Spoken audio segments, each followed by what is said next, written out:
can bring massive changes in the society.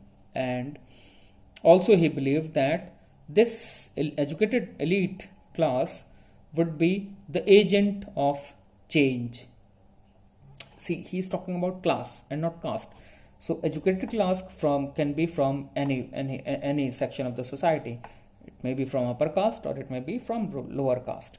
So these educated people will bring emancipation in India socially and politically. So this was his entire idea of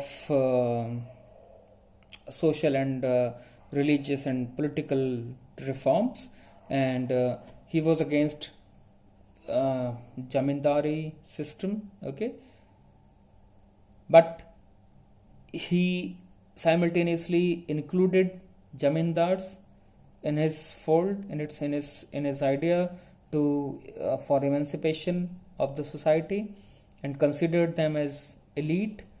He also included middle class and educated middle class, obviously, to bring change in the society.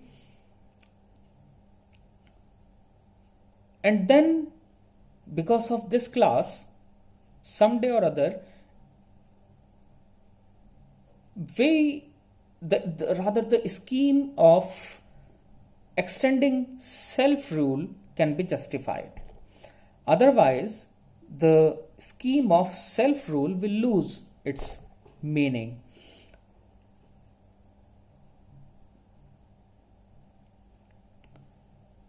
Although his ideas was many times criticized by Jyotiba, Phule and some other writers, because he somehow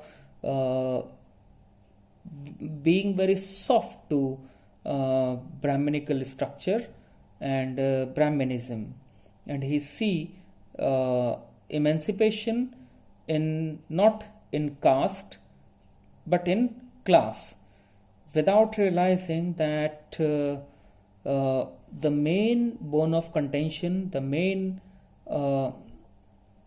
hierarchy during that time, and the main social structure and the main social discrimination was entirely based on caste and gender.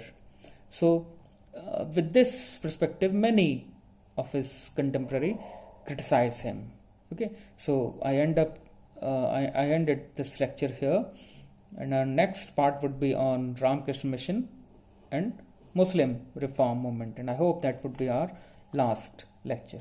Thank you very much.